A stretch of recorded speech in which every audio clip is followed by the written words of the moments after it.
We're live.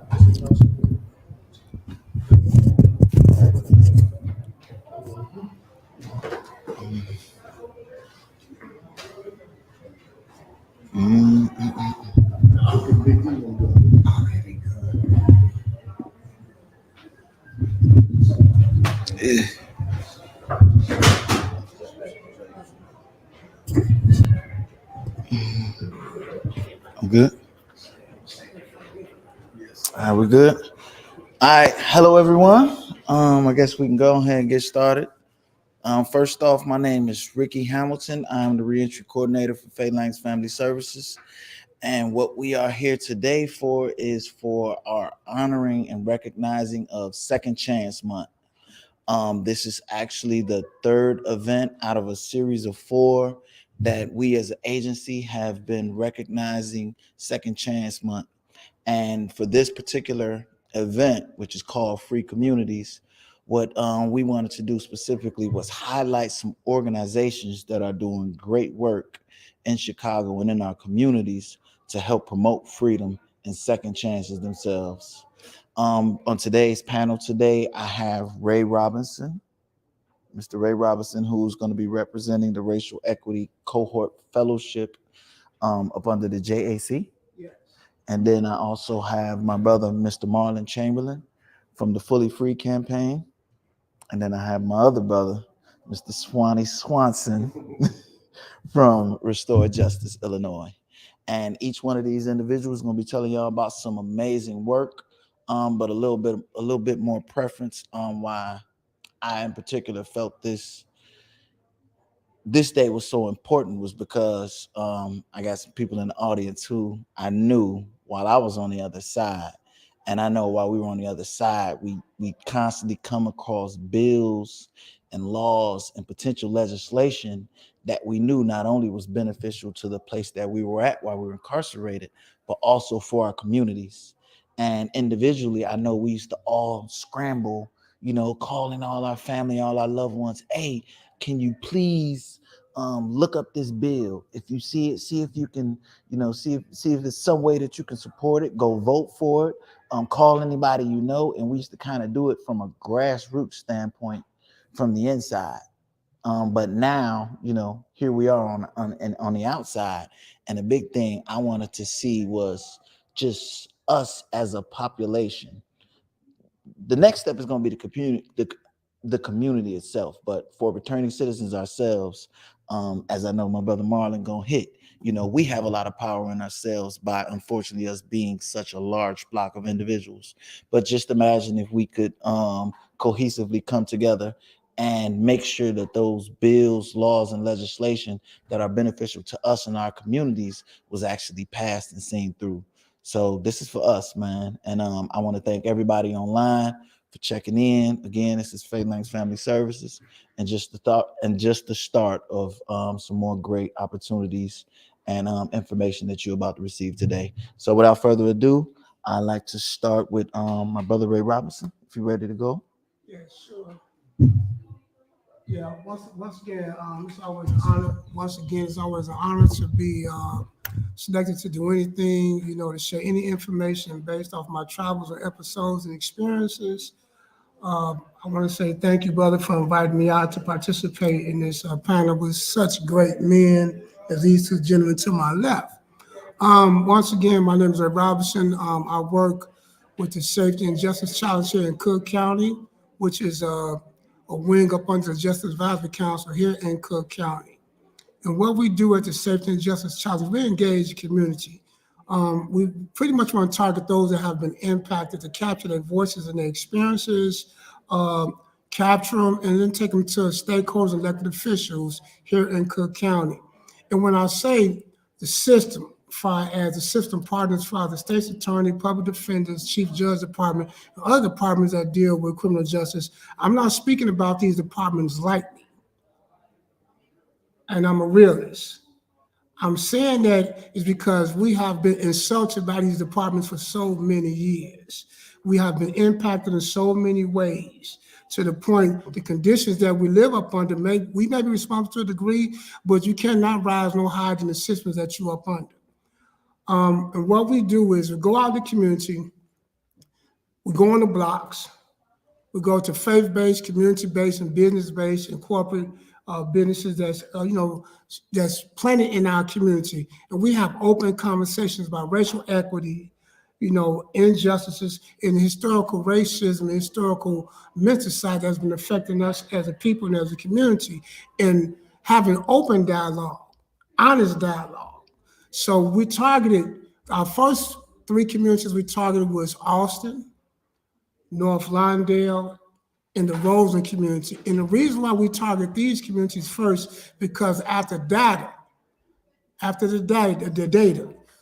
these three communities had the largest murder rate here in the city of Chicago. So we figured we'd target them communities. We went out there and we engaged the guys on the corner, the girls on the corner, the elderly, people in the community, faith-based and community-based, as I once mentioned before, and just invite them out to have a session, have some food, and let's chop it up. Let's talk about your experiences. And we're not going. And I was a facilitator. Once again, I was a facilitator. I was trained by Everyday Democracy how to be a facilitator, and my job was to just put the questions out, to maintain the conversations, and also to enforce the ground rules. And we allow people to talk about what they've been through. We allow people to talk about how they've been impacted. And we talked about how people that have been directly impacted and those that have been indirectly impacted by the criminal justice system, and the information and the experiences that were shared. I wasn't shocked. I'm shock-proof when it comes to the impact that the criminal justice system have, the crime have, the self-hate, the black on black crime. I'm not shocked by it, but to hear the elderly people and people from different nationalities to come out and share this information was very moving and very impacting to me, because my person did not. I work for the county, but when I'm talking, I'm not talking from my job. I'm talking from me, and what I heard and what was said. It was like a therapy for me, because I realized I'm not just the only person that's going through this or that's been through this.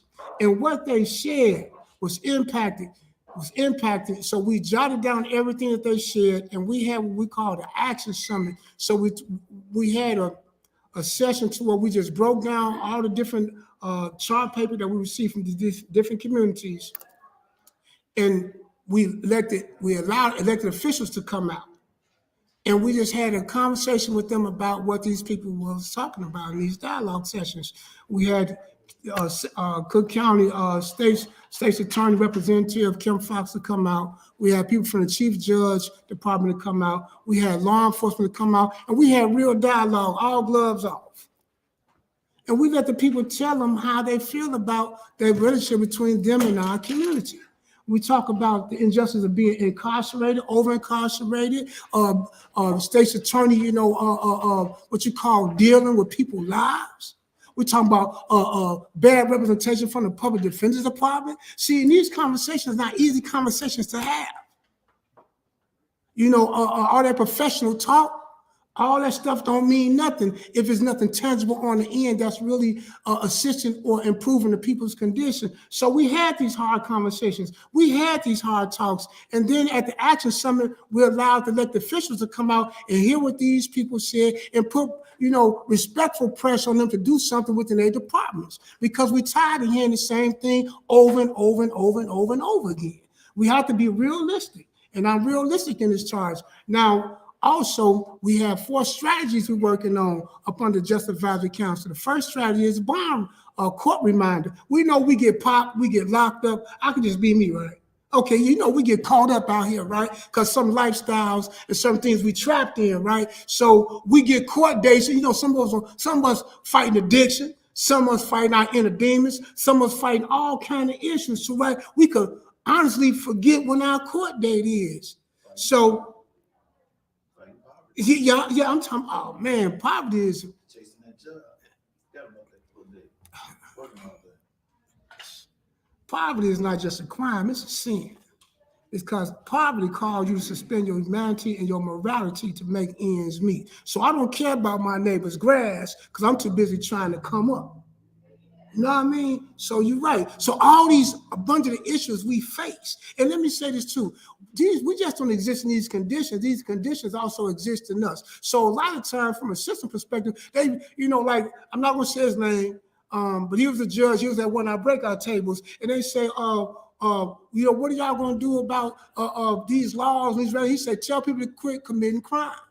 But he don't understand what caused a person to come from point A all the way to point B. So we try to help them understand through our narrative, but we definitely understand that the mind can contemplate information, the mind could teach information, the mind can communicate information, but the mind also could deny the application of the information. So we don't want a lot of sweet talk, a lot of jargon. We want some action. But just to get back to it, so these court reminders, once a person is released from Cook County or even the police station, they could select to have a court reminder. Where you send them an email or you could send them a text to their phone just to remind them if they choose to. That is one of the strategies. Another strategy we're working on is bond reform. How do we reform bonds? Like they doing away with the no money bond, the Pre-Child Fairness Act, dealing with ways to make bonds a little bit softer, because we know the historical fact is it has been an unjust system toward Black people since its inception. That's the reality. And we know that when it comes to Black people and white people, more white people have the finance and the background to bond out than Black people. That's just the hardcore facts. A sad truth is better than a happy lie. That's the reality of it. So we try to work on other ways and bring strategies so we could try to change that whole bond relationship between those that's being released and also perspective from the stakeholders within Cook County criminal justice system. Another strategy we're working on is called a frequent utilizer. And these are individuals that enter Cook County jail over 4 times a year. So so you can't lock a person up out of their condition. So we say, hey, let's look at some other ways that we could deal with these situations, from people that have been through the system and been impacted. So we come up with the idea and say, hey, let's provide them some services, optional. You want to say something? Yeah, if I can interject just a little bit, just to make sure I'm following you. So you guys had all of these kind of like not stakeholder, but first you had the community conversations. And then you had stakeholder conversations, right? When you guys met with the Chief Judge's office. And then what specifically followed that? So so let me say this again. Sad truth better than a happy lie, right? So this is my personal opinion. I'm not speaking for the county. We know that, I hope you're not going to play this everywhere, are you? But I'm going to say it anyway. I'm tired of the donkey and pony show. So let's be realistic. I'm tired of the donkey pony show. I'm not saying that it's not going to take fruition, right? But right now I have it. And let me say this. We don't want the people to be fighting Scythian and battling the community. I know y'all remember, I don't know if you remember the Greek mythology with Scythian. He was cursed by the gods, and they told him, well, the curse will be removed if you could push this boulder from the bottom of this mountain up to the top. And all you got to do is get it over the tip.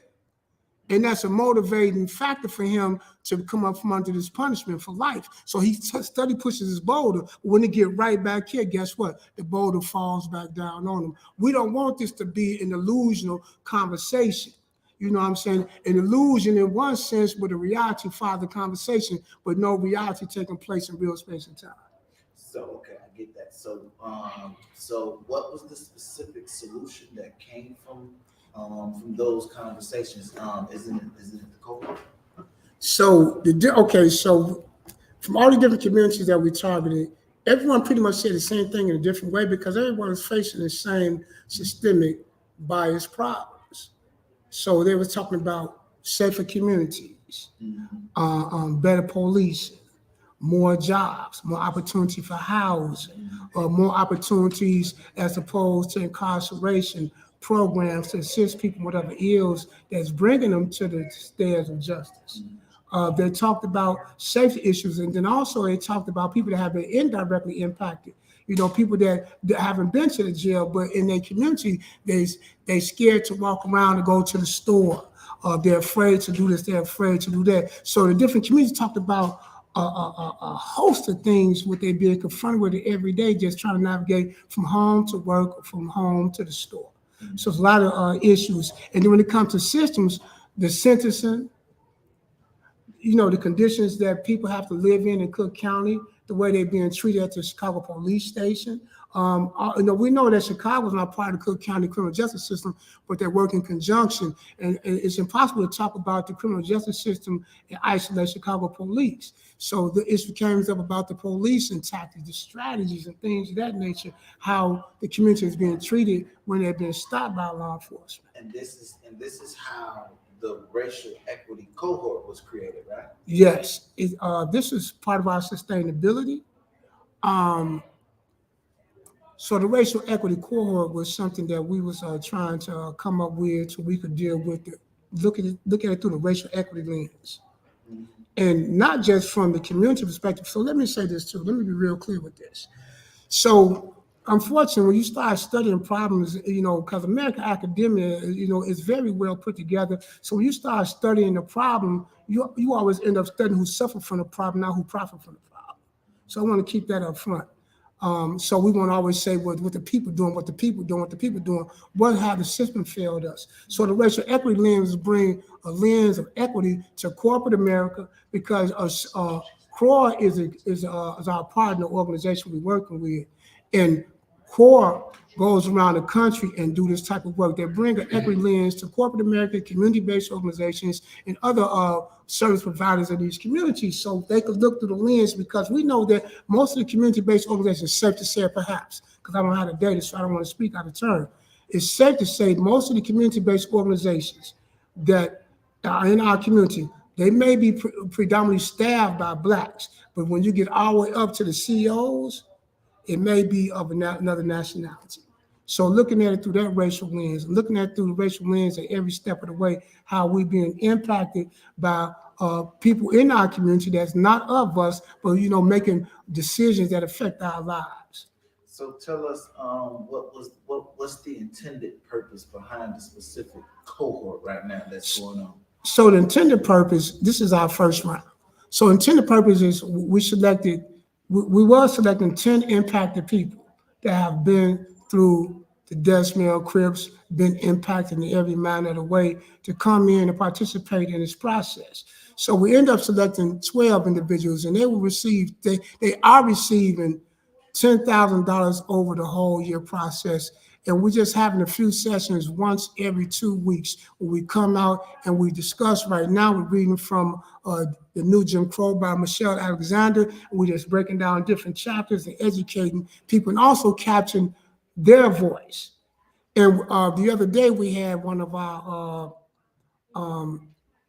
reps meetings where we had representatives from the state's attorney department to come out, chief judge department to come out, public defender department to come out. We asked the sheriff to come out, but there was a lack of communication, and also from the clerk's office, and to ask questions. They was doing a presentation, but the fellows, the cohort fellows, was asking questions about how they saw their department, how they looked at the levels of their function, those that have been directly impacted or not, and just had an open conversation. It was a real hard conversation, but it was real true. So what the idea is to continue to build this process and continue to put respectful pressure on these systems based off what the cohort is saying and other people, five liaisons there that's in the room, like, man, why is this? Why is that? Why is the state's attorney, over sentencing people and things of that nature?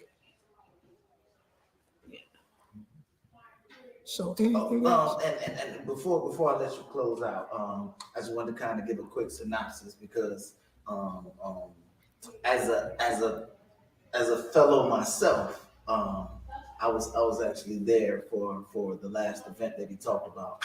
And what's so amazing about this fellowship is, again, like he said, you're grabbing directly impacted individuals who are going to be working with all the different offices of the Cook County justice system, as well as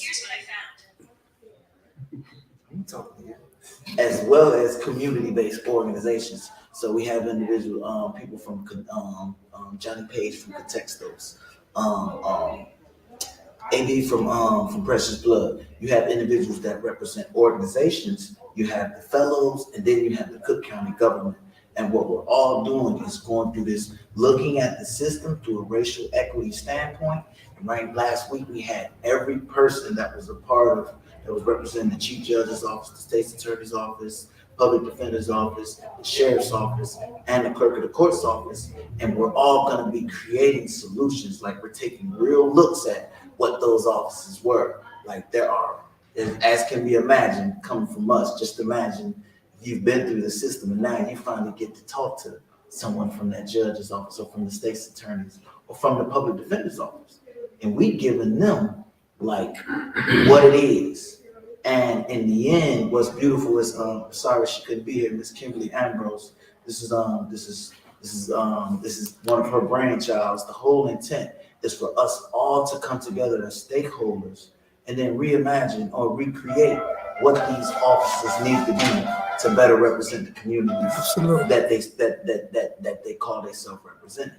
So it's a great project. It's kind of a one. I think we're doing one of the first ones in the nation, right? Yes, yeah. Actually, we're one of the 4 sites that was selected over the nation to begin this process. Yeah, yeah, and it's an ongoing process. We're building our plane and flying it too. And I just want to say, we're learning as we go. Um, my personal thing is to be authentic, to seek real solutions. You know, because to galvanize the people in the community to come out. People are really hurt. Nobody want to hear from the person that they're hurt, like a bad marriage. Community is hurting, so when they want to bring, their pain, their trauma. And let me definitely say this: when people in the community talk, unfortunately, system players want you to speak the language that they want you to speak. People speak from their trauma, their experiences, and things of that nature. And I think if everyone is open-minded, everyone is vulnerable, because we're really trying to find real solutions. Because I know the community and even myself, we're tired of the same old thing. You know what I'm saying? It's like the same fight, different round. Every year, something, something, something, something, something, something, something. So that's pretty much it for me. Unless someone has some questions. Oh, but I definitely want to say this too. We also selected 5 community-based organizations. They're titled CBOs. And the fellows will be in contact with these community-based organizations, and they'll be educating them on what they do. And what the fellows will do in the end was take all this information that they learned through this process and share with the community. And hopefully we'll have a sustainability process after this first round. Okay, all right. Thank you, Mr. Robinson. Following every presentation, I think we're going to open it up for questions, for any questions we have online. So next, Marlon. Yes, sir. Thank you. First, thank you for the opportunity to sit on this panel and to talk about the work that we do. And then also, I just want to acknowledge the fact that we appreciate April being called sort of like Second Chance Month. But I would also just add that the focus of the work that we do is a lot about policy, because as much as we would like for people to embrace sort of like this second chance sort of idea, the fact of the matter is a lot of people won't. But what we've learned is that policy can hold people accountable and also change behavior. So at the same time, we acknowledge the fact that we appreciate the awareness of the need for second chances.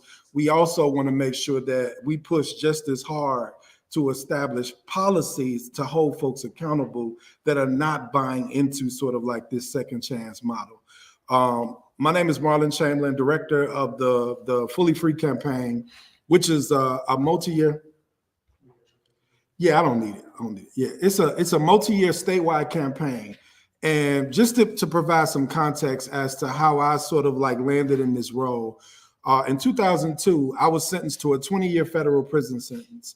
And in 2010, as a result of the Fair Sentencing Act, which changed the ratio between crack and cocaine. And for those of you that are not familiar, the only difference between crack and cocaine is baking soda. But that's a completely different story. But as a result of the Fair Sentencing Act, my sentence was reduced to 14 years. So I served 10 and a half years. So a couple things happened for me when that happened. I was one of those people in prison that even though sort of like the the myth was we don't talk about what could happen while you're serving time. But I was one of those people that was reading about law changes, that was actively involved in subscribing to different memberships of organizations. So I was sort of following, like from when I first got in, I was following this law. So when this happened for me, it activated something in me that said, when I get out, man, like that's what I want to get involved in, because the men in prison really mentored me and helped me become who I am today. Like if it wasn't for the relationships, the mentors that I had in prison, I would not be doing this work that I'm doing today. And so coming out, I came out with this like sense of urgency to say, like, I want to get involved. I started a painting company, which gave me an opportunity to volunteer for different organizations. And I started partnering with a faith-based organization. And the first legislative meeting that I sat in was with the Senate president at the time, John Cullerton.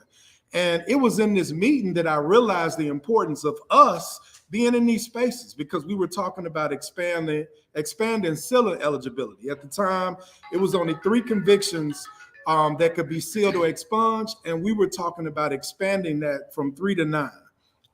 And so from that meeting, like I invested, like I really committed to this work. And after a year of volunteering, I was offered a position as a community organizer to continue doing work in community. And so we went on to form a coalition called the Rocky Coalition that was comprised of 4 organizations. So it was community leaders, organizers, and policy analysis that started going to Springfield and introducing policy. And we had great success. Every year that we went, we passed a bill. I think in total, we passed about maybe 15 or 16 bills that either removed barriers or created opportunities for people who look like us, people that were directly involved in the system. And Ray was even a part of some of the lobby days of going down and talking to legislators. But a couple of things that we learned. One, that if we continue introducing 1 bill at a time every year, we will be doing this work for the rest of our lives, and it would take us way too long. I have other aspirations of stuff that I want to do in life, and this is not something that I see myself doing for the rest of my life in this role. And so what we started thinking about is how many barriers currently exist in Illinois statute? So what we did a research project. We analyzed every statute in Illinois code to identify what we now call permanent punishment laws. You may be more familiar with the term collateral consequences or unintended consequences, but we decided to call them permanent punishments because collateral suggests that these laws were accidental. And guess what? They were not. They were intentionally written to target people with arrest and conviction records. This is not by accident. So we call them permanent punishment laws because that's exactly what they are. They follow you for the rest of your life, no matter what you do after you've completed your term of incarceration. And so from the research project, the work that we did in collaboration, working with directly impacted people, we saw that we had a model that worked. Like if you bring us to the Capitol to talk directly to legislators, and you give us an opportunity to learn the procedural parts of how policy is passed, that we'll thrive. And that's exactly what happened. So this gave birth to the Fully Free campaign, which the approach that we're taking now is a more wholesale approach. We don't want to do the one-off bills. We want to introduce a wholesale package where there's a number of statutes that we can eliminate at one time. And so this year we introduced a bill called the Peace Act, which is an acronym for Promoting Involvement and Empowerment Through Civic Engagement. And so there are 16 statutes that we've identified that restrict people's ability to either run for public office, to become a library trustee, to be elected as a local school council member or board member. 16. And what we introduced was, we simply said, instead of this blanket barrier, can we remove that barrier and replace it with something that's more tailored towards people who may have convictions that's related to election fraud? So if you've been in office, you did something that you were convicted of, there will be a time period. So you have an opportunity, because the underlying principle that really drives the campaign is simply this: A record shouldn't follow anybody for life. But depending on your record, there may be certain stipulations that basically dictate your pathway to be fully free. But we believe nobody should have a record follow them for life. And so what we're trying to do is create opportunities for people to run for public office, because after you've completed your term of incarceration, you should be restored to full citizenship. And so sort of like the overarching like objective to the campaign is really centering the leadership and expertise of those that are directly impacted. That's who we want to focus our resources, skill building, whatever we can provide to help people engage in the process. The three overarching goals of what we're attempting to do: we travel the state. We were able to launch the campaign in 12 cities across the state. Our research showed us that there's an estimated 3.3 million people that either are living with an arrest or conviction record. So we traveled the state to build relationships across the state so that when we go down to the Capitol, we can build those relationships, not just in community, but with the elected officials as well, because we have to educate them. In most cases, they just don't know. And they use these extreme examples that are not realistic and are not based in facts. And so we want to educate people across the state, but also mobilize and take advantage of that 3.3 million people. Imagine if we could just activate 1% and develop a voting block, what we can do. We spend a lot of time in Springfield wrestling with legislators when if we activated that 1%, it changes how we negotiate. Now we're not begging or having these follow-up conversations. It's simply, hey, can we have a dialogue or not? And if not, we can start looking to identify people that can replace people in specific offices. So it changes the way we negotiate as we continue to build power. The second thing that we want to do is to own our narrative. In most cases, too many other people are telling our stories and not us. People listen to us, they listen to our experiences, and then they go in a room and talk about us. So what we want to do is lift up our stories and give us an opportunity to really take ownership of our narrative. I spent 10 years in prison. I've been home now for 10. I'm a homeowner, married, college student. So we want to give us a platform to tell our own stories. And the way that we do that is we have a communications team that helps people like us write op-eds that can be published in the Tribune or the Sun-Times that can give people a different perspective. We look to put folks on podcasts, utilizing local media outlets like WTTW, who did a series on permanent punishments, and did a TED Talk series on life after incarceration. All of this is a part of like how we shift the narrative and bringing people to the Capitol directly. You walking around and talking to legislators, so when they use the example of, well, what about a person that has a conviction of this, we can say, hey, I'm a person with the conviction on my record, and it changes how they sort of see or perceive what they think or who they think we are. And then the last thing that we hope to do is to continue introducing wholesale packages over the next couple of years to, one, raise awareness, but also to change policy. Because at the end of the day, we want to eliminate these over 1,300 barriers that currently exist. And to give you some examples of some of the laws that's currently on the books, right now, if you have a felony conviction, you can't assume the role of an executor or administrator over in the state, which is something that we have a bill that we introduced that recently passed the House that we anticipate will pass soon, that will create opportunities for over 600,000 people. To give you an example of some of the laws that absolutely make no sense at all, we can't own a falconry bird. Anybody with a felony conviction can't own a bird. We can't be on the premises of a bingo game. So if you had a bingo game with your grandmother and she win and somebody don't like you, they could call the police and say, this person is a convicted felon. I want to get him off the premises. And when I tell you, when we started to look at the statutes and what we're barred from, it makes absolutely no sense at all. A lot of it is not connected to a specific offense. It's not. And I think also the other sort of distinction that we want to make is that we're not the individuals that are out in the streets committing crimes. We've done our time. So stop lumping us into that group, because there are laws and there is accountability. If you commit a crime, you could be charged and convicted. That has nothing to do with me, somebody who's been home for 10 years, and you telling me I can't chaperone my son on a school field trip. So for us, it's about, we want to define what it means to be fully free. And what that looks like for us, it looks like being restored to full citizenship and not having to live with the stigma and the shame of something you did when you was in your 20s.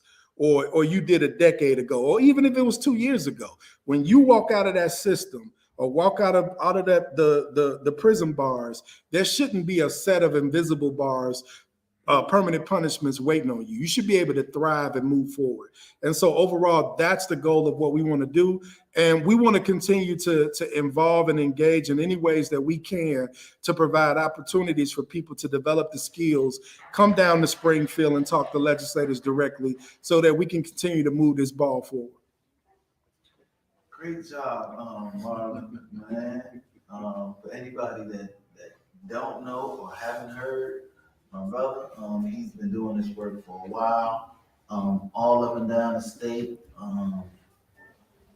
talking with legislators from everywhere, all parts of the state. And I just want to personally right now just say thank you for being one of the champions. This is a brother that I learned about while I was still incarcerated. He did an amazing podcast with our amazing Lieutenant Governor Stratton. And yeah, that listening to that podcast and listening to you gave me so much to strive for on that other side. So I just want to thank you again. Appreciate it. Yep. You know, I'm still carrying that. Appreciate that. Yes, sir. Next up is Mr. James Swansea with another amazing organization. No cap. I'm gonna let you go on into it, James. Thank you. I appreciate the opportunity to sit on this panel and talk about the work that we do. My name is James Swansea. I'm a policy manager for Restore Justice Foundation. We're a statewide organization that advocates for youth and emerging adults, you know, that have received extreme sentences. You know, that age group is basically like from 16 to 20. You know, but now with brain science that comes out, you know, we found that, you know, individuals' brain hasn't fully developed until, you know, the late to mid 20s. So basically what it is that we do, we basically just try to tell these legislators, as Marlon just spoke of, that long sentences do not deter crime. You know, if you give somebody, you know, 50, 60, 70 years, you know, that's not going to deter the next individual. You know, you're supposed to deal with the individual at hand, just as he said. So at Restore Justice, what we do, we basically go down to Springfield and we file bills more so to help these individuals that are incarcerated now. This work is very important to me. Me being a former juvenile lifer myself, basically means that at 17, I was sentenced to natural life without the possibility of parole for something I did as a child. I served 28 years at IDOC, just came home a little over 2 years ago and got right into the work. Just like Ricky spoke towards, you know, being on the other side, you know, you know the things that you go through and the things that you look forward to and the hope that you try to hold on to, you know, and you find those in these laws, you know, that's changing. And because that's exactly how I came home. You know, a historic landmark decision by the United States Supreme Court decision, Miller versus Alabama, made it unconstitutional for a juvenile to receive natural life without the possibility of parole. So ultimately, I had to be resentenced. You know, so that's how I ended up here. And right now, what we do is we train individuals to find that voice. You know, legislators do want to hear that voice. You know, sometimes it may just be discouraging. You know, it may seem like, you know, those legislators, the representatives and the senators don't want to hear your voice. But I found through the experience of going to Springfield that stories matter, especially the lived experience. You know, for me to sit in front of a legislator and to talk about the policy aspect of criminal justice reform and to let them know that the individuals that serve extreme sentences, individuals like myself that have been incarcerated for 20, 25, 30 years, they naturally grow out of that, you know, especially if they want to do something better with themselves, you know. So So we have initiatives that would prevent, not prevent, excuse me, that would allow more meaningful ways for these individuals to try to come home, to come back to these communities. That's going to help. You know, that's that lived experience, you know, that an individual could say that I can tell this 16 or 17-year-old that's, you know, going through the same thing that I went through, what he can look forward to. You know, and to give him that voice and that power, you know, to let him know, you know, that there are individuals that you can talk to make that difference. I think the one thing that I've also learned by continually going to Springfield is that, you know, you will constantly hear legislators say that they want to hear from their constituents. You know, they want to hear from the community. You know, they want to hear what's going on. You know, so I feel in our work, like Marla was saying, you know, by us having that lived experience, you know, I feel we need to hold their feet to the fire. You know, they want to say what they're not willing to vote for because of what their district wants to vote for, and which is the community, the same community that Mr. Robinson down there spoke about. So, you know, that's how we're trying to approach it. We're trying to find ways to bridge that gap to show them that individuals like myself that did make a mistake while they were young, you know, doesn't necessarily have to spend the rest of their life in the penitentiary in order for something to work.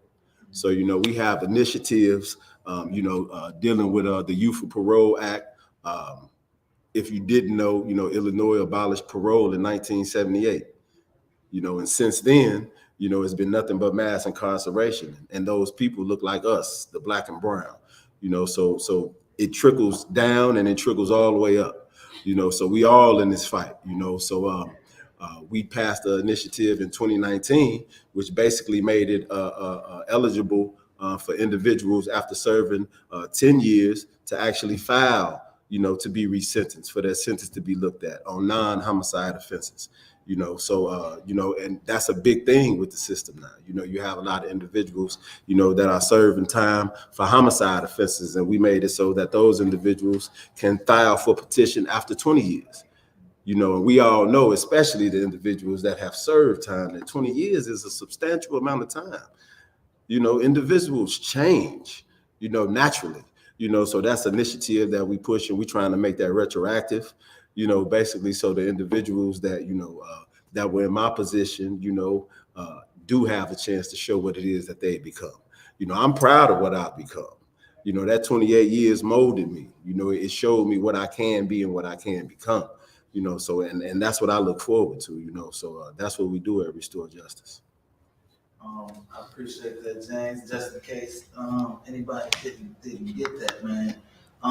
Restore Justice has done a lot when we talk about the youth movement in Illinois. That's really their. Am I correct? Yes. Start? Yeah, that's exactly who we deal with: youth and emerging adults, preferably 16 through 20. You know, that's that age as to where, because there's so many other laws that those individuals in that age bracket, you know, have to succumb to. You know, there are such things. We have a bill that's being sponsored in the House right now by Representative LaShawn Ford. House Bill 1501, it deals in mandatory firearm enhancements. In Illinois, it's mandatory for anybody over the age of 17 that gets caught with a firearm. There are mandatory firearm enhancements. So just to have a pistol alone in the city of Chicago, it's a mandatory 15 years. That's a mandatory 15 years that the judge has to give that individual on top of what they're being charged with already. And that's mandatory. So what we're trying to do, we're trying to make that discretionary as to where this same judge that the individual goes in front of may be able to look at the case on an individual basis, you know, and with the situations that we know of, you know, he may feel that that individual doesn't need the enhancement. And he has the wherewithal to go from 0 to 15. So that's what we want to do, you know. So do you guys have any more specific legislation that is on the table right now that people can go out and support? Yes, I like to call it our North Star. It's a bill in the Senate right now, Senate Bill 2073, sponsored, believe it or not, by a Republican senator. Senator Seth Lewis, Senator Seth Lewis, a Republican that believes in second chances. He believes that youth shouldn't be their worst mistake. He's taken a lot of backlash on this, you know, but you know, he's gone with what it is that he believes in, you know, and we love him for that. But what this bill does is what I was speaking to earlier. It basically just makes the Youth for Parole Act retroactive, and also another bill that we just passed, House Bill 1064, which basically added on to a carve out from the Youth for Parole Act. You know, it gave individuals that are still serving life without parole sentences a chance to be able to get a review after serving 40 years. So, you know, we all know that that's a long time, but right now, that's the cap at what it is that they consider a life sentence right now in Illinois, 40 years, because of a lot of other laws that's going on right now, truth in sentencing, accountability. So we all dealing in that right now, and that's more so what gets me. You know, it's so much going on right now in this state that individuals don't know about. You know, so that's what we do. All right, I want to thank you all, and I want to leave some room for Mr. Sidney, who's watching our chat. Do you have any specific questions? Yeah, we got a couple of questions. The first one is for, I'm sorry, give me 1 second here. First one is for Ray. This person said, give us a specific change, give us an example of a specific change that you hope to see through the core work that you're working on. Ooh, we. One. White supremacy fall.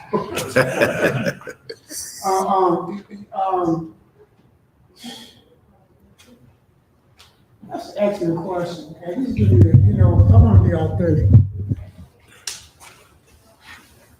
I would like to see the human element introduced back into the equation, because unfortunately, with vanilla envelopes, we're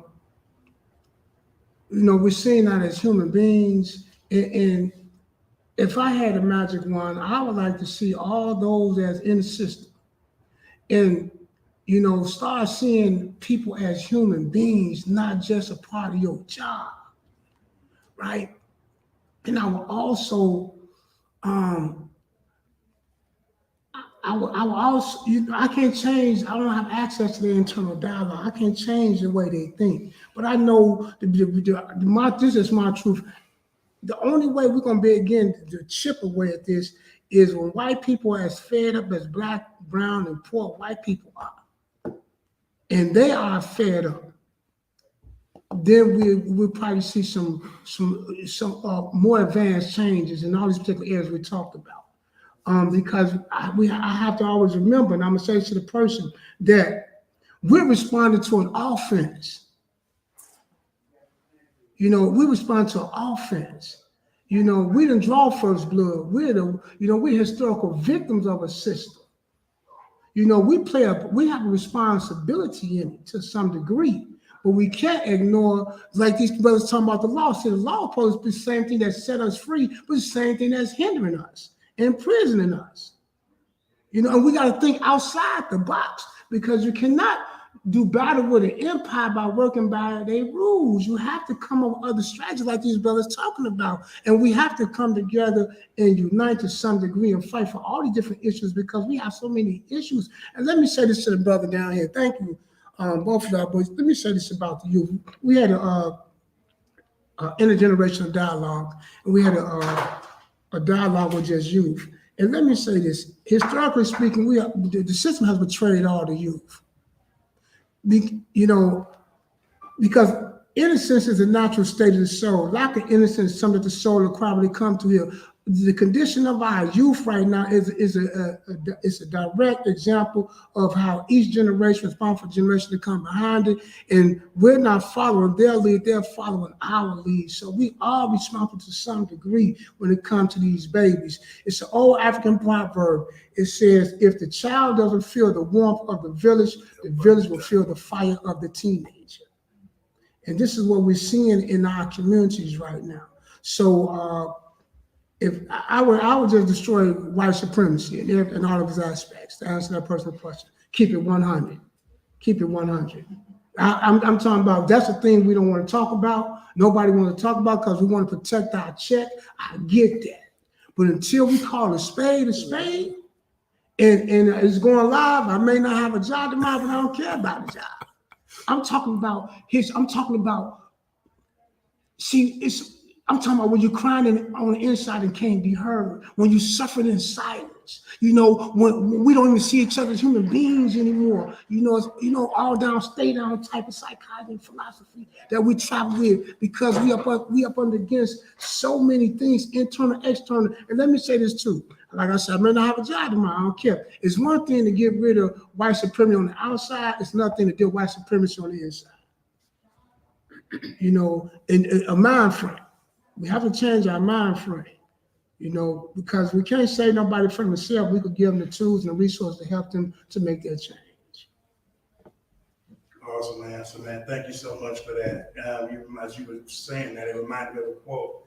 Martin Luther King said, the real enemy is not those who oppress us, but those who stand idly by and do nothing and watch it happen. Yeah. So thank you for that. Next question, Marlon, is for you. This person, actually the next two are for you.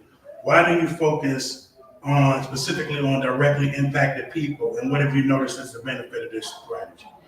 So we don't just focus on directly impacted people. So a problem that we were looking to solve is that when you sort of look at in the policy space, like outside of restore justice in certain groups, you didn't necessarily see us like in different spaces of leadership. And so for us, we kept asking the question of how do you center people with lived experience, or how do you help develop, like cultivate and develop that talent? And I think three of us are examples, and my brother here, Ricky, it's a lot of us that we could point to as examples that when you invest in people, like you reap a harvest. And so for us, we believe in Glenn Martin sort of framed this quote that says that those of us that are closest to the problem are also closest to the solution, but lack the resources and power to implement solutions. And so we want to provide the latter. We want to give folks the resources and the skills that they need so that they can have agency to solve their own problems. But we're not excluding anybody. We partner with faith-based community, reentry organizations. This movement is open for anybody to join. If you bake cakes and you want to bake a cake for one of our meetings, like that's a contribution to the movement. We don't exclude anybody, but what we focus on is really investing into the leadership of those that have been directly impacted by the system. And it kind of leads to the second question that was also for you. How much have you seen this movement grow since you first started working, and how do you feel about the growth aspect? Oh man, when I first started, I think I could probably count on one hand how many people were like actively involved in this work, in the sense of like seeing people in the Capitol, in Springfield. So over the last 10 years since I've been home, I've definitely seen the growth. I'm excited because we have people like Willette Benford, who's the director of the reentry office of the city of Chicago. You got Nicole Delaney, who's working in the lieutenant governor's office.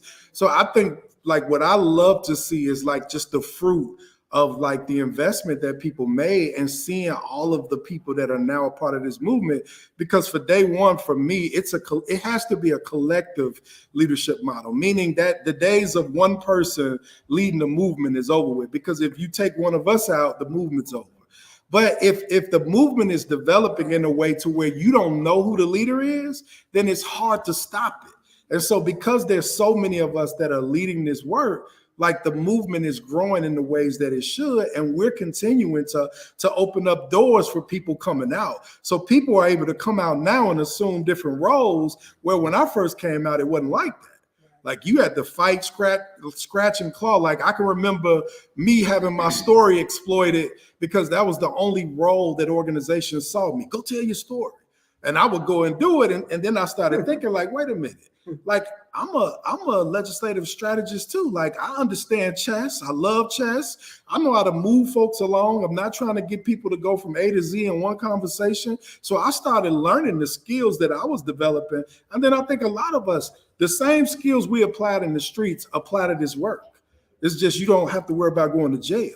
And everybody wants their quality of life to change. So there's nothing wrong with you having sort of like aspirations of like, how do I grow in this work and change my circumstances?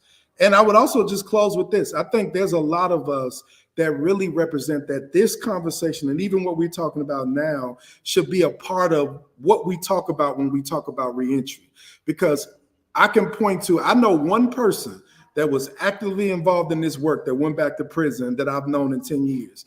Everybody else is home, still fighting, and I'm watching their quality of life change. So like this has to be something that we continue to figure out. How do we uniquely create opportunities for people to come home and to fall into these roles where they can start coming down to Springfield immediately, soon as they come out, and can see that this is how we can create the changes, and also realize that we can create stuff that wasn't in play for us. Like this overemphasis of punishment doesn't work, and it's not creating public safety. We have to figure out how do we create opportunities for people to improve their quality of life.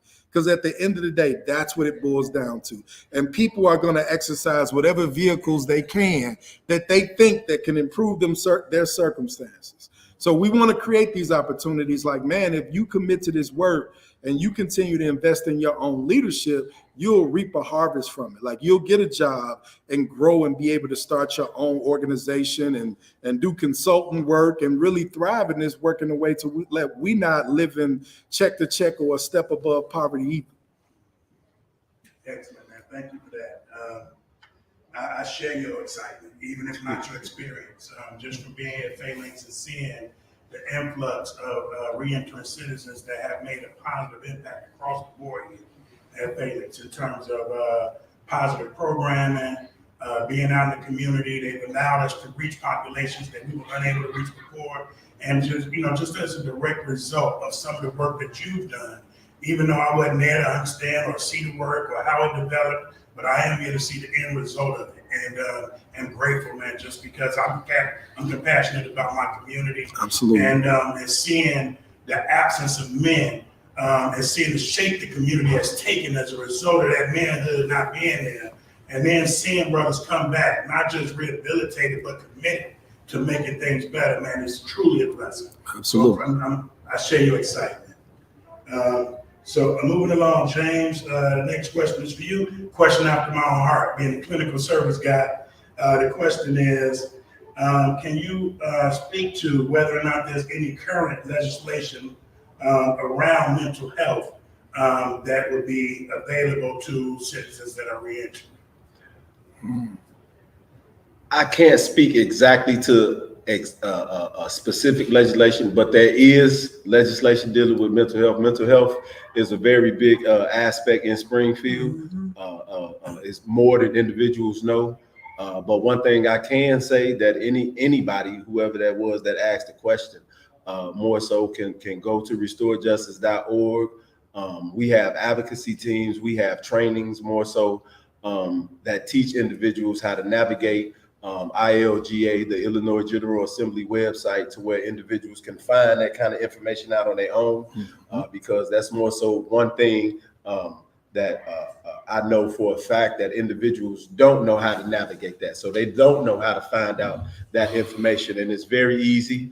So that's something that we do at Restore Justice. We give trainings on how to build a relationship with legislators. So if that individual would like to go on and just more so join the advocacy team, the political action team, we do all that. And that question can be answered, and any other question more so that they have dealing with mental health, criminal justice reform, or whatever it is. So. And these, just on top of that, and these specific trainings that you're talking about, these are for everyone, right? Like everyday citizens. Everyday citizens. You can go on to restorejustice.org. More so, there are free trainings. We do in person, we do virtual. We have advanced trainings on dealing with state legislators. We have advanced trainings on building relationship with legislators. We have trainings as to where we can show you and how to navigate the website. Just different scenarios and situations dealing with legislators from senators to representatives. So yeah, that's more so what an individual can do. That's excellent information. Thank you, Sharon. I would also just quickly share Live Free Illinois, which is an organization that my wife is leading. They have an active bill where they're asking for an allocation of money to invest in what they're calling CRCs, which is like community resource centers. And a huge part of that is centered around mental health. So they do have something. Greg Chambers is there, another group that's in Springfield a lot advocating for specific services like that. But I would also challenge that person who asked that question, like James said, go to the website and sign up, because we need those voices in Springfield saying why those services are important. Like I have a therapist that I see every other week. And that's mental health. Mental health is not I'm crazy or I've reached this extreme point. It's just, man, I need somebody to talk to on a regular, just to talk through what's happening and continue to harness coping skills to make sure I don't go left. So we also want to kill this stigma that you crazy if you need mental health services. No, life is hard. And life has a lot of ups and downs, and sometimes just even losing a bunch of people. Like I lost my mother while I was incarcerated. I lost 6 people in 1 year. Mm-hmm. And if it wasn't for the men that invested in my mental health, whether it was through prayer, counseling, supporting me, I wouldn't have made it.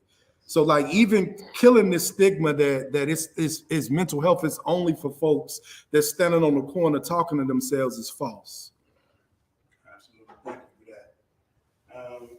That's it for the questions in the chat. Does anybody in the room have any questions? I do for the 2 organizations that have bills right now in Springfield, but how can people support that? Where can they go to support or learn about the bill? Because a lot of constituents don't know how to do that. So if you can give some information on how you can support the bill, that's actually on in committee right now. They're just passing on one to the second committee. Yeah, like I spoke to earlier, we have a advocacy team at Restore Justice. If you go onto the website, you will be able to fill out your information, and it's more so we do things more so to show individuals like how to fill out a witness slip, and basically all a witness slip is it shows that you support what it is, the piece of legislation that's going on, and these are things that legislators see when bills come up in committee to get voted on to actually try to get passed. So it would be a great thing for a legislator to see that they have 300 individuals that support this bill. So that's definitely a way that individuals that want to become more involved in what it is, join the advocacy team and just see what it is to be involved in what's going on in Springfield. Yeah, very similar, same thing. You can go to our website at fullyfree.org to learn more about the FREE Act and the Peace Act, and then the same as far as we actually have a bill that will be in the Senate committee potentially next week. So having people ready to slip in as a proponent saying that they support that bill is important. And then also we have another lobby day, I believe May 10th. So we'll have a registration link. All of this stuff will be on the website where people can go and sign up if they want to come down. We cover transportation, meals. Even if it's your first time and you like, look, I don't want to say nothing to nobody. I just want to sort of see the process. Like we welcome that because that's how people get a chance to learn and see like what it's about. Can you explain more what a witness slip is and what it does for those that don't know what it is? Yeah, so a witness slip is basically you giving like a written testimony that you support a particular bill. So it asks like a number of questions, like if you belong to an organization, you can list your organization saying I support this bill. But like James said, when they read your bill in committee, they say there are 300 or 100 people as proponents. They name the opposition as well. So when we introduce stuff, we want to make sure that we can show that you have support by submitting these witness slips, or you can do an oral, like you can say, I want to show up and testify in support of a bill. But it's really a way for people who can't go down to Springfield. Like if you have a job and all you can do is go on the website and slip in support, like that's still important. So it's a way to really like to really show like that people support the work and the bill that you're introducing. I had a question, and Yes, first of all, I want to thank all you gentlemen for coming in and taking the time out of your schedule. Great, good to see you, man. Great night on the committee, neighborhood police initiative. My schedule here hasn't allowed me to continue, so it's always good to see you. I've been in a lot of workshops and seen a lot of presentations, and my thing is follow-up. You said a couple of things, I jotted a couple of things down, because I was in a workshop and Tim Evans came up with the court reminder thing. Bond reduction. Big right? Chief Judge? Yeah. And my thing is, that was a way to reduce bench warrants. Is there any follow-up to show how much effect that has had on the reduction of bench warrants? Just from the reminder. Two of the things that Tim Evans said at the time was a person had to have a phone number and an email address. Because my experience is a lot of guys get locked up just because they missed their court date. And they sit there for months because they don't have the money to get out. Do we have any data that says or shows us how the court reminder has reduced bench warrants? Yeah, it's data that exists. What I could do is I could reach out to my team leader and Kim Ambrose, and I could get you that data. And that's what I'm saying about great conversations. You know, talking eases out the master. You can make it sound good, but to get some tangible results from this data. See, that's something I focus on a whole lot. And because okay, the reality is this right here. The brother talked about it on the panel. You all just talked about it. You know, before a person do something, they have to get permission from their own mind, right? It's a word. It's called menticide. Menticide means systematic, deliberate destruction of a group of a people's mind. And in psychology, it's a term called psychological occupation, when the victim mind becomes the victim's biggest enemy. So thought is the cause of it all. Action is born in thought. Say which part? Oh, man. Okay, so what I'm saying is that in a nutshell, menticide is you can look it up. It's a form of systematic, deliberate destruction of a group of a people's mind. See, W. Du Bois said it best. You know, he said, "Man, you control a man's thinking, you control his behavior." You know what I'm saying? So a lot of these things is so many. I don't want to get off a total stick to your thing, but anyway, systematic destruction of a group of people's mind. And before a person do something, they have to get permission from their own minds. And then Dr. Naeem Akbar wrote this book called Community Itself. So, okay, so you got can I just do this real fast? Okay, so you got the ego, right? That's the one, you know, up here want to look good and all that, right? You know what I'm saying? That's the ego, right? And then you have the memory, the one that can recall what I did up here, right? Then you have the conscious mind. The conscious mind should be the police, right? But if the police is backwards, then guess what? The ego gonna be backwards and the memory gonna be backwards. So, but it all starts in the mind. And psychological occupation says that the victim mind become the victim's biggest enemy. We can't solve a problem we don't admit or recognize when it's happening. So in our community, it's a lot of this. I mean, this mental health thing is, like you said, it's something really important to look at. So I hope I answered your question and what you said. You did. Okay. Yeah. I got one more, but actually for both of the gentlemen here. You talked about knowledge, you talked about bills and stuff. Lately, I've been studying parliamentary procedure, Robert's Rules of Order. There are some bills that I know that intentionally have been tabled. And the table bill is to kill that bill. But there's also a mechanism in place, a motion to reconsider and a motion to rescind.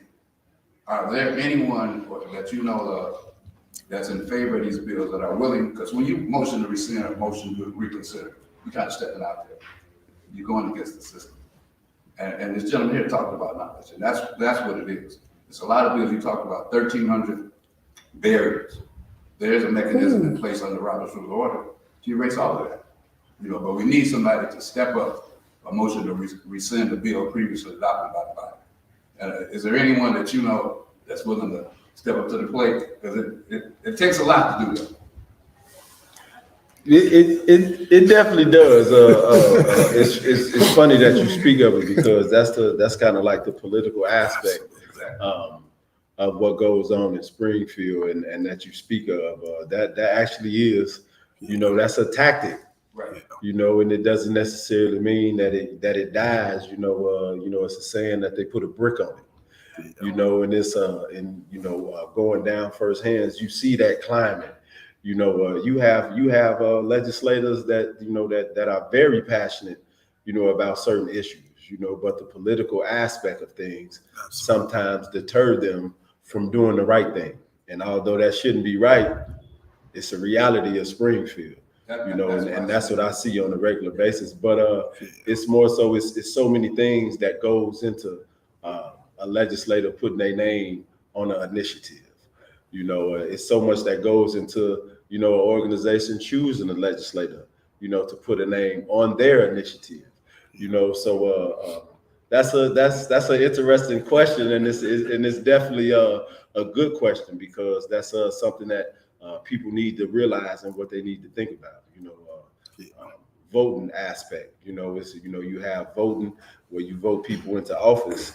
But votes in Springfield are very important also, because that's how legislation gets passed. So I know a lot of individuals more so that would be willing to step up and make that and help make that change. So it's just more so about bridging that gap, and having that conversation and getting that knowledge.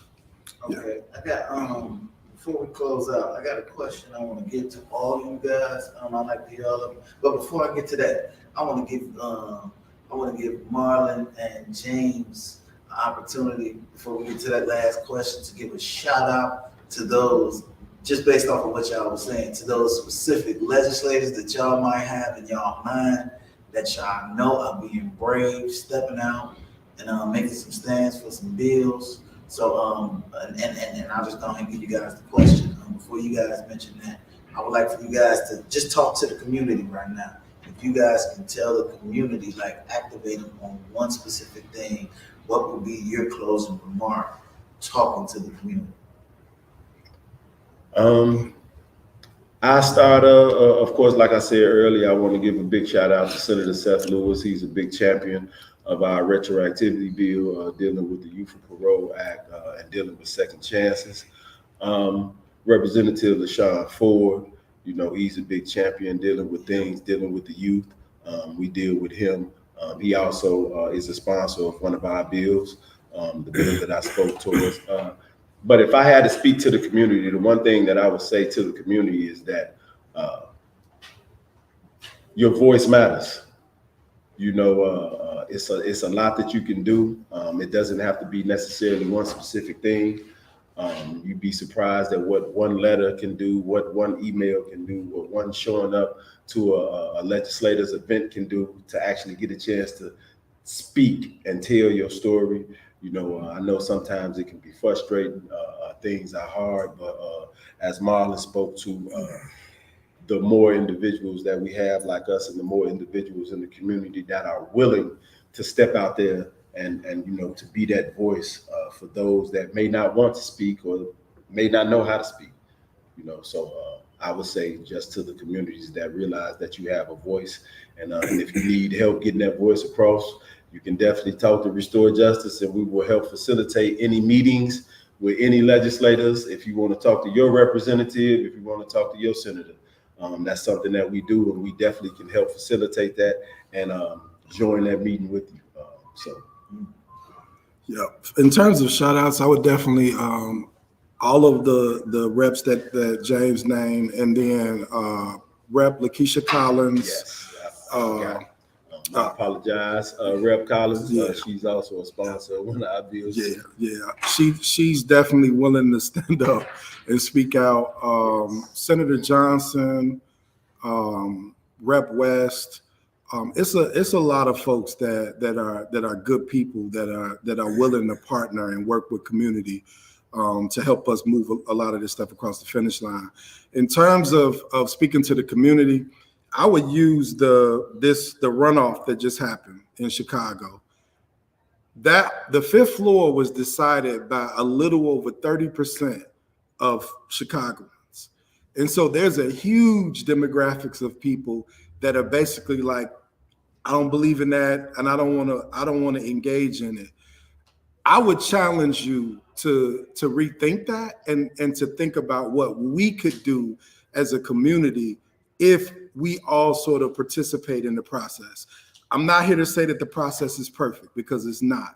But I think the more and more we can engage people in the process of democracy, that we can begin to hold folks accountable. Like, I'm not a Democrat or a Republican. Like, I vote my values. And I think the way we can shift sort of like the way that we do things, even to your question, like, I think that there's this misconception that we work for the elected officials and they work for us. And so we have to shift the dynamics of how power works to where they understand that they work for us and that you go down to the Capitol to do what we want you to do. But I would challenge people to get involved, man. And it starts with voting, but then it also goes beyond that. Like, you can hold your elected official accountable. You can go to that office and help contribute to the creation of policy. So a lot of the links and websites that we've given out today, like get on one and try it out. And you don't have to do it in a way where you think you have to commit to everything. You could just say, I'm gonna show up to an advocacy training and listen, or I'm gonna go down to the Capitol and see what this stuff is about. But I would just challenge people to get in the game, like get in the game, because we can't complain if all we gonna do is stand on the sidelines and talk about what's not happening. You gotta get in the game. That's a hard question, bro. Okay, so the reason why I say that is it's a term called Mbutu. It's an African term, it's a tribal term. It says we go together, we don't go at all. And I say that to the community because life shouldn't be another jail for us.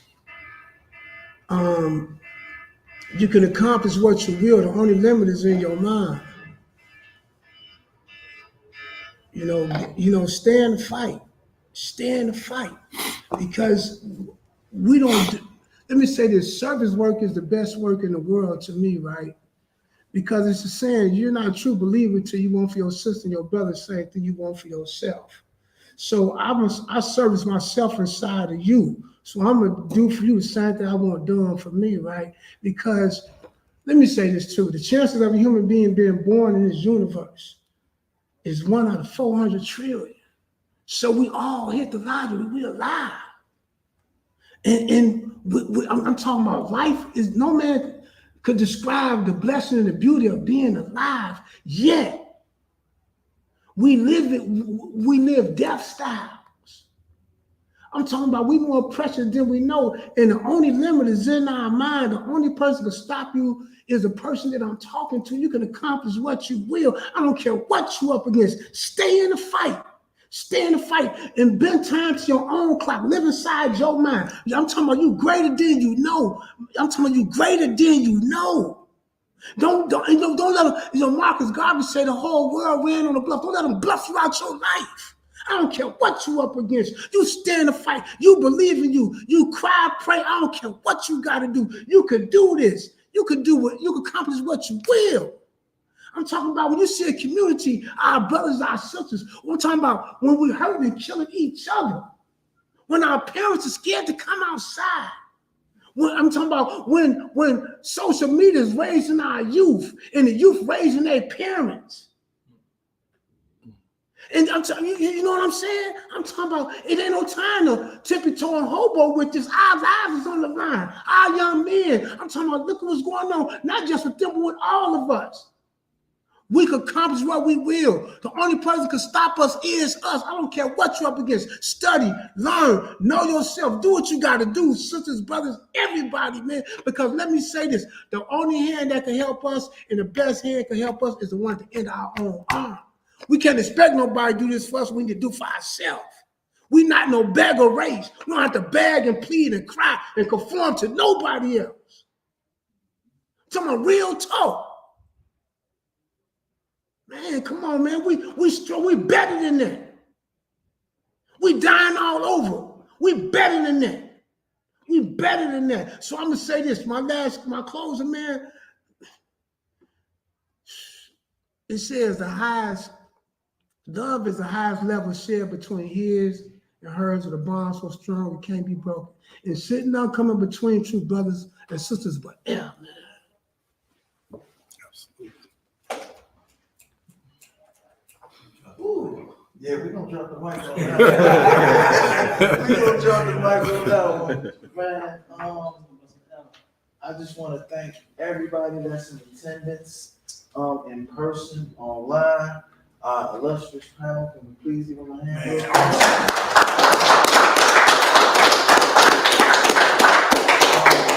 On behalf of the Roseland, West Pullman, Far South Side community, I want to thank all of you men on behalf of Phalanx Family Services. And just as a brother, man, I appreciate all y'all on this panel, just letting everyone get to see this is what second chances, and then sometimes this is what first chances look like. Absolutely. So I appreciate you all, and I hope everybody get involved, just like these brothers said, so that our communities can become as we want them to be, which is a lot better than they are. So thank you all. And Sidney Johnson, would you like to say something to close us out? Yeah, just a couple of announcements. Next Friday, Next Wednesday. Next Wednesday, I'm sorry. 26th, we'll be having another event down at the Proc Center from 4 to 7. And in this event, we're gonna be looking at what successful reentry looks like. And so we'll have some people that contribute to people being successful once they're out. And then we'll have some of the people I talked about from Phalanx earlier and the difference that they're making in our community right here. They'll be on a separate panel. Showing you what successful reentry looks like when it's actually in practice. And so if you got time, that's going to be a huge event. We welcome you all to come down and celebrate with us. We'll have food because we're covering during the dinner hours, but it's next Wednesday from 4 to 7. Then also, May 26th, we'll have a mental health awareness campaign day. And so we're trying to kick off like a Memorial Day wellness weekend. So we'll have the block blocked off. We'll have all kinds of therapies going on. We'll have horses, so equestrian therapy will be available. We'll have dogs, so canine therapy will be available. You can learn how you can use your pet to provide emotional support, whether you're dealing with anxiety or depression or whatever it might be. We'll have art therapy going on. We'll have horticulture therapy going on. You can figure out how digging in the ground and reconnecting with the earth can help you feel better about yourself. So come out on that day as well, man, and let us, kind of break this stigma together. That's May 26th. That's going to be a Friday afternoon, and I think the time for that is 1 to 4. So.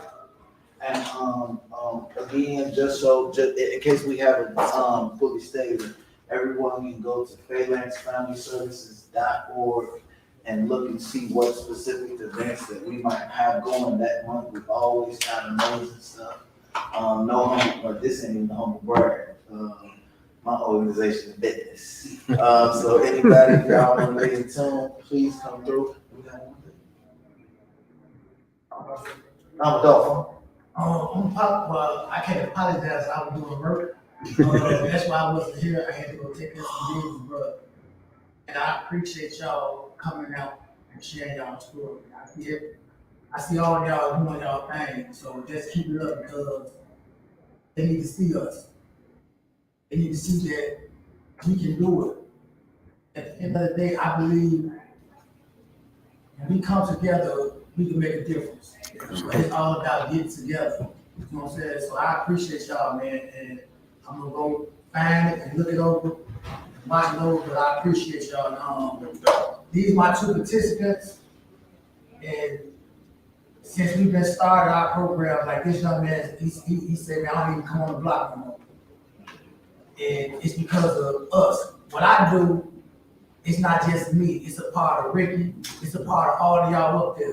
The relationship we have, I took what we shared with me every day, and I shared with my participants in Phalanx. So we just gotta keep doing it, you know what I'm saying? It's like, I represent all of y'all just like y'all represent me. And if we continue to do that, man, we continue to grow and make beautiful things happen. So I truly appreciate y'all taking time out to come and share y'all knowledge with me. Alright, and last but not least, I'm gonna go ahead and hit that one more time, just in case anybody did not catch it. Our next event will be on May 26th from 4 to 7 o'clock. Please log on to phalanxfamilyservices.org to find the link. April 26th, from 4 to 7 o'clock at the Croc Center. Log on and register right now. All right, everybody. Yeah, thanks, bro. Right.